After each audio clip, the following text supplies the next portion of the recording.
प्रथम कर्तव्य है। और अध्यक्ष महोदय, जिस देश की सीमाओं की सुरक्षा में जहां पर समय समय पर सेंध लगती हो, और हमारे माननीय मंत्री जी बेहतर जानते होंगे कि कई जगह पर हमारी सीमाएं सिकुड़ रही हैं। हमारे संसदीय मंत्री राज्य अरुणाचल प्रदेश में चीन के बिल्कुल बगल में रहते हैं। अध्यक्ष महोदय ये जानते होंगे कि हमारे पड़ोस में कितने गांव बस गए हैं, न जाने कितना वहां पर गांव की तरह घर बसा दिए गए हैं। लद्दाख की तरफ अभी दोनों देशों की सेनाएं पीछे हटी हैं। हम अपनी सीमा में ही पीछे हटे हैं, और चीन जो हमारी सीमा में अंदर आ गई थी, वो हमारी सीमाओं से ही आंशिक रूप से पीछे हटी है। और अध्यक्ष महोदय, उस सीमा के पास एक रिजांगला मेमोरियल बना था। हमारे सरकार के लोग ये जानते होंगे कि जिस समय ये बात उठी लद्दाख को लेकर के, उस रिजांगला के मेमोरियल को तोड़ दिया गया। आज वो रिजांगला मेमोरियल वहां नहीं है। और उस लड़ाई के लिए अध्यक्ष महोदय, हमारी फौज के लिए कहा गया था कि हमारी वो बहादुर फौज है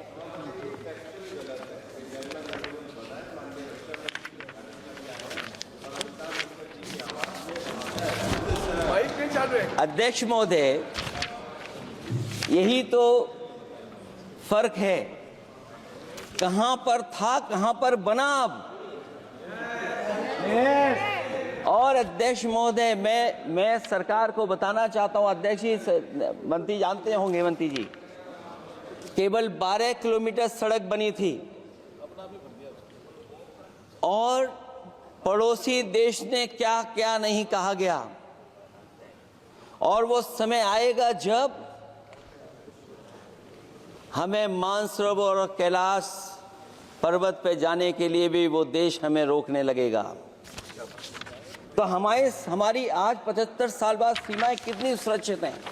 क्या लद्दाख की वो फिंगर्स जहां पर हम पहले थे, क्या हमारी फौज वहीं खड़ी है कि नहीं खड़ी है? अगर आप रिजांगला मेमोरियल जानते होंगे, तो लद्दाख की वो सीमाएं जो हमारे देश के अंदर थी, क्या हमारी सीमा वहां तक है कि नहीं है? आज नहीं है। ये देश समाजवादी गणराज्य बने। समाजवाद का सरल शब्दों में अर्थ है कि समता और संपन्नता हो। लेकिन देश में अध्यक्ष महोदय, 2014 के बाद विषमता जिस तेजी के साथ बढ़ी है, उसकी कल्पना भी नहीं की जा सकती है। 140 करोड़ में से 82 करोड़ सरकारी अन्न पर जिंदा हैं। अध्यक्ष महोदय, जो देश को ये कहते हो कि हम दुनिया की सबसे तेज रफ्तार पे चलने वाली अर्थव्यवस्था बनने जा रहे हैं, 3 पर पहुंच गए हैं और ऊपर जाएंगे। मैं सरकार से कहना चाहता हूं कि जब 82 करोड़ सरकारी अन्न पर जिंदा हैं, और दूसरी तरफ देश की संपूर्ण संपत्ति के 2/3 हिस्से पर कुछ परिवारों का कब्जा है, अगर सरकार में ये बहादुरी और हिम्मत है, तो इस 60% गरीबी के रेखा से नीचे रहने वाले लोगों की पर कैपिटा इनकम क्या है? अगर आपकी अर्थव्यवस्था ऊंचाई पर जा रही है, तो हमारे जो गरीब लोग हैं, जो 60% गरीब लोग हैं, उनकी पर कैपिटा इनकम क्या है? और जहां समय समय पर सरकार अपने आंकड़े देती है, कम से कम ये आंकड़े भी दे दे कि गरीबी रेखा पर जो नीचे रहने वाले लोग हैं, उनकी पर कैपिटा इनकम क्या है। इससे स्पष्ट हो जाएगा कि 5% लोगों की पर कैपिटा इनकम क्या है। हमारा प्रेमबली कहता है कि धर्म निरपेक्ष गणराज्य बने। राज्य की निगाह में सभी धर्म सम्मान हैं। हमारा सेकुलरिज्म हमें रिलीजियस इक्वलिटी का रास्ता दिखाता है। यही न अर्थ इसका है। क्या इस पर सरकार अमल कर रही है? देश के 20 करोड़ से ज्यादा अल्पसंख्यकों के, विशेषकर मुसलमानों को दूसरे दर्जे का नागरिक बना देने का प्रयास चल रहा है। उन पर हो रहे अत्याचार प्रतिदिन बढ़ते जा रहे हैं। उनकी संपत्ति को लूटा जा रहा है, हत्याएं की जा रही हैं, घर तोड़े जा रहे हैं, उनके पूजा स्थलों पर कब्जा प्रशासन की मदद से किए जा रहे हैं। अगर ये धर्मनिरपेक्षता, तो धर्म शासित राज्य की क्या परिभाषा है? और हाल ही में हम लोगों ने अध्यक्ष महोदय उदाहरण देखा है कि किस तरीके से उत्तर प्रदेश में कई महत्वपूर्ण जगह पर इस तरह की घटनाएं जानबूझ करके की गई। मुझे याद है उस समय, जिस समय उत्तर प्रदेश का इलेक्शन चल रहा था, बहुत से लोगों को वोट डालने का अधिकार जिनको था, उनको अधिकार से रोका गया और जो लोग वोट डालने जा रहे थे उन्हें डराया धमकाया जा रहा था। ऐसे इंतजाम किए गए थे कि ये वोट डालने के लिए वोट बूथ तक न पहुंच पाए। वो तस्वीरें अध्यक्ष महोदय न केवल हम लोगों ने देखी, बल्कि पूरे देश और दुनिया ने देखी होंगी कि किस तरीके से उत्तर प्रदेश की सरकार के प्रशासन के इशारे पर एक पुलिस के अधिकारी ने महिलाओं को वोट से डालने से रोका और रिवॉल्वर दिखा करके कहा कि वोट डालने नहीं जाओगे। मैं उन बहादुर महिलाओं को बधाई देना चाहता हूं कि उन्होंने परवाह नहीं की। उन्होंने कहा कि इससे कुछ जान जाने वाली नहीं, अगर जान भी जाएगी तो हम वोट डाल करके आएंगे। क्या यही लोकतांत्रिक राज्य है? सच्चे लोकतंत्र में जनता श्रद्धापूर्वक मतदान के माध्यम से अपनी सरकार चुनती है। क्या हम सही अर्थों में लोकतांत्रिक व्यवस्था में जी रहे हैं, जहां सरकार मशीन और सरकारी मशीनरी के जरिए जहां चाहे अपनी सरकार बना लेती है, जनता के मत का कोई अर्थ नहीं रखे हैं, वह लोकतंत्र नहीं कहा जा सकता है। यह व्यवस्था जब तेजी से लोकतंत्र में तानाशाही की तरफ बढ़ रही है, हिटलर ने भी तो जनता द्वारा चुने जाने के बाद संविधान में संशोधन करके तानाशाही कायम कर दी थी। हमारी सरकार भी उसी के समांतर चलने का प्रयास कर रही है। प्रस्तावना में अध्यक्ष महोदय सामाजिक, आर्थिक और राजनीतिक न्याय दिलाने की बात है। अध्यक्ष महोदय, मैं जब सरकार की तरफ से माननीय मंत्री जी को सुन रहा था, उन्होंने जाति जनगणना को लेकर के कहा कि जाति जनगणना कराना चाहे तो करा लें। हम लोग तो उस पक्ष के धर लोग हैं, अगर आप करा सकते हैं तो आप कराइए। नहीं अध्यक्ष महोदय, जब कभी भी हम लोगों को मौका मिलेगा तो जाति जनगणना कराने का काम हम लोग करेंगे। सामाजिक न्याय समाज के अनुसूचित जाति, अनुसूचित जनजाति और अन्य पिछड़े वर्गों को न्याय दिलाने का बड़ा अस्त्र आरक्षण था, उसे समाप्त कर दिया गया है। आउटसोर्सिंग और कॉन्ट्रैक्ट बेसिस पर थोड़ी बहुत नौकरियां जो दी जा रही हैं, उनमें दलितों और पिछड़ों का कोई आरक्षण नहीं है। शिक्षण संस्थाओं और विश्वविद्यालय में प्रोफेसर्स और वाइस चांसलर के चयन के समय इनके आगे लिख दिया जाता है, एक नया शब्द का इजाद हुआ, NFS, नॉट फाउंड सुटेबल। सरकारी उपक्रम भेज दिए, प्राइवेट उपक्रमों में कोई आरक्षण नहीं है। अध्यक्ष महोदय, शिक्षा मंत्री जी सूची जारी करें, और अगर ये बात कहीं भी गलत है तो शिक्षा मंत्री जी सूची जारी कर दें। देश के सभी केंद्रीय विश्वविद्यालयों के वाइस चांसलर की ओर प्रोफेसर की एक, मैं तो कहूंगा अध्यक्ष महोदय कि शिक्षा मंत्री जी अगर ये सूची जारी कर दें कि जितनी भी सेंट्रल यूनिवर्सिटीज़ हैं और उनके माध्यम से जितने भी प्रोफेसर्स का अपॉइंटमेंट हुआ है, सब बात साफ हो जाएगी। आप केवल देश के 10% लोगों को ही ख्याल रख रहे हैं, बाकी 90% लोगों का आप ख्याल नहीं रख पा रहे हैं। और जाति जनगणना कभी जाति में भेदभाव नहीं बढ़ाएगा अध्यक्ष महोदय। जाति जनगणना जातियों के बीच दूरियां कम करेगा और तमाम हमारे ऐसे समाज के लोग जिनको न्याय नहीं मिला, जिनको अधिकार नहीं मिला है, अध्यक्ष महोदय, कम से कम जाति जनगणना के बाद उन्हें अधिकार और सम्मान दिलाने का काम भी हो सकेगा। इसलिए हम इसके पक्ष में हैं। आर्थिक न्याय के बगैर न सामाजिक न्याय मिल सकता है और न राजनीतिक न्याय मिल सकता है। गरीबी का नाजायज लाभ उठाकर धन्ना सेठों की सरकार चुनाव में पैसा बांटकर राजनीतिक न्याय का भी अपहरण कर लेती है। कर्ज में डूबी बड़ी आबादी महाजन के दबाव में अपनी इच्छा के खिलाफ वोट देने को विवश हो जाती है। चुनाव में सत्ताधारी दलों द्वारा पैसे की भरमार के चलते कोई सामान्य कार्यकर्ता चुनाव नहीं लड़ पा रहा है। बड़े पैमाने पर धनवान चुनकर आ जाते हैं।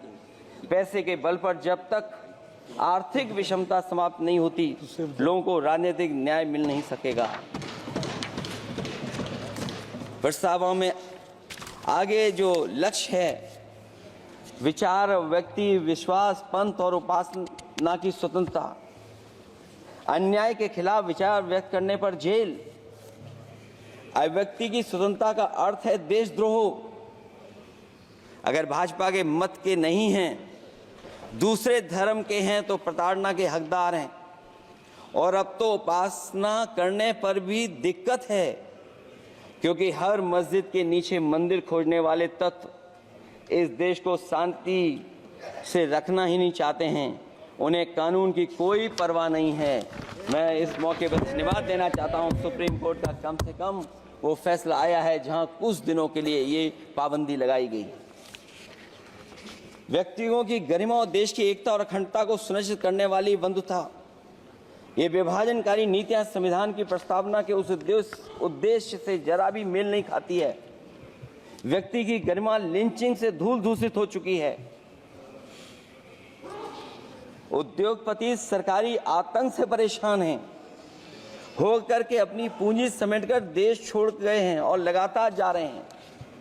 अध्यक्ष महोदय, आजादी के बाद उद्योगपति कभी इतने भारत छोड़ करके नहीं गए होंगे, देश छोड़ के नहीं गए होंगे जितने इनकी सरकार में चले गए हैं।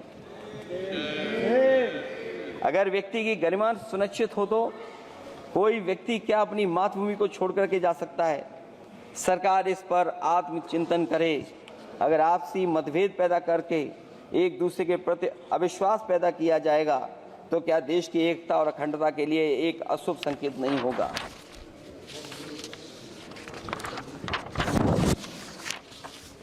अध्यक्ष महोदय, आर्टिकल 14 कानून के समक्ष समानता, भारत के अंदर किसी भी व्यक्ति को राज्य कानून के समक्ष समानता को डिनाई नहीं कर सकता है। हो क्या रहा है, एक ही कानून कुछ लोगों के लिए अलग है और दूसरों के लिए अलग। अगर सत्ता पक्ष का व्यक्ति गेरुआ गमछा पहनकर गालियों को गाली दे दे तो जी हजूरी और दूसरा न्याय मांगने जाए तो उसे लाठी। क्या ये अनुच्छेद 14 का अनुपालन हो रहा है? अध्यक्ष महोदय, किसी भी व्यक्ति को उसके जीवन और दैहिक स्वतंत्रता से कानून सम्मत प्रक्रिया के बगैर वंचित नहीं किया जा सकता। ये सबसे महत्वपूर्ण मौलिक अधिकार है, लेकिन सबसे ज़्यादा इसी का दुरुपयोग हो रहा है। फर्जी मुठभेड़ में हत्याएं, जेल के अंदर हत्याएं और पुलिस अफरीक्षा में हत्याएं। आदमी कहीं भी सुरक्षित नहीं है। ईडी का तो ऐसा कानून बना दिया गया है कि बिना एफआईआर, बिना नोटिस किसी को भी बंद कर दो लोकतंत्र फासिज्म में बदल रहा है। और अध्यक्ष महोदय, क्योंकि उत्तर प्रदेश की चर्चा सत्ता पक्ष से भी हुई, जो हालात उत्तर प्रदेश में हैं, ऐसे हालात कभी किसी ने पहले नहीं देखे।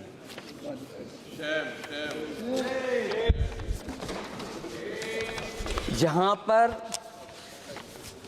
कानून की समय समय पर धज्जियां उठ रही हैं। और अध्यक्ष महोदय, केवल एक घटना नहीं मैं कहना चाहता हूं, ऐसी तमाम घटनाएं हैं जिनके बारे में मैं कह सकता हूं। आज़ादी के बाद अगर हम 75वें वर्ष में इस बात पर चर्चा करें संविधान पर, और आए दिन लोगों को न्याय मांगने के लिए आत्मदाह करना पड़े, तहसील हो वहां पे आत्मदाह, जिलाधिकारी हो वहां पे आत्मदाह, न्याय मांगने के लिए अगर मुख्यमंत्री आवास में जाना पड़े वहां पे आत्मदाह। सोचिए हम किस दिशा में जा रहे हैं। और अध्यक्ष महोदय, किसने नहीं देखा कि टीवी पे चलते हुए लोगों की जान ले ली गई? लाइव देखा है सबने। ये कहां का न्याय है? न केवल वो, बल्कि पता नहीं अध्यक्ष महोदय, हमारा प्रदेश कस्टोडियल डेथ में सबसे आगे जा रहा है, महिलाओं के उत्पीड़न में सबसे आगे जा रहा है। ये मैं नहीं कह रहा हूं, अध्यक्ष महोदय ये सरकार के आंकड़े बता रहे हैं। और न केवल इन चीजों में आगे जा रहा है, बल्कि आजकल जो नए जमाने का डिजिटल इंडिया है, अगर साइबर अपराधों में सबसे आगे कोई प्रदेश दिखाई दे रहा है तो वो उत्तर प्रदेश दिखाई दे रहा है। ये अलग बात है अध्यक्ष महोदय कि कभी कभी जो डबल इंजन की सरकार चलने वाले जो दावा करते थे, पहले इंजन टकराते थे, अब तो डब्बे भी टकराने लगे हैं। Double engine single driver. और होड़ लगी हुई है कि कभी किसी ने दिल्ली का रास्ता किसी माध्यम से अपनाया था, उसी रास्ते पे चल करके आगे बढ़ना चाहते हैं। इससे खराब इस लोकतंत्र में और क्या हो सकता है? जिन लोगों ने ये कहा हो कि हम नौकरियां दे देंगे, आज नौकरियां कहां हैं? रोजगार कहां हैं? और अध्यक्ष महोदय, अगर वादा किया जाए नौकरी और रोजगार का, इन्वेस्टमेंट का, और सपने बड़े दिखाए जाएं, ये बात मैं इसलिए कह रहा हूं कि माननीय मंत्री जी भी उसी प्रदेश से आते हैं, प्रधानमंत्री जी भी उसी प्रदेश से आते हैं। आज कई मायनों में, कई आंकड़ों में उत्तर प्रदेश पीछे दिखाई दे रहा है। जहां रोजगार के सवाल पर, जो सरकारी नौकरियां इसलिए नहीं क्योंकि आरक्षण न देना पड़ जाए, इसे सरकारी नौकरियां नहीं हैं। आए दिन पेपर आउट, पेपर लीक, न केवल पेपर लीक है बल्कि जानबूझ करके पेपर लीक कराया जाता है जिससे कि परीक्षा रद्द की जा सके।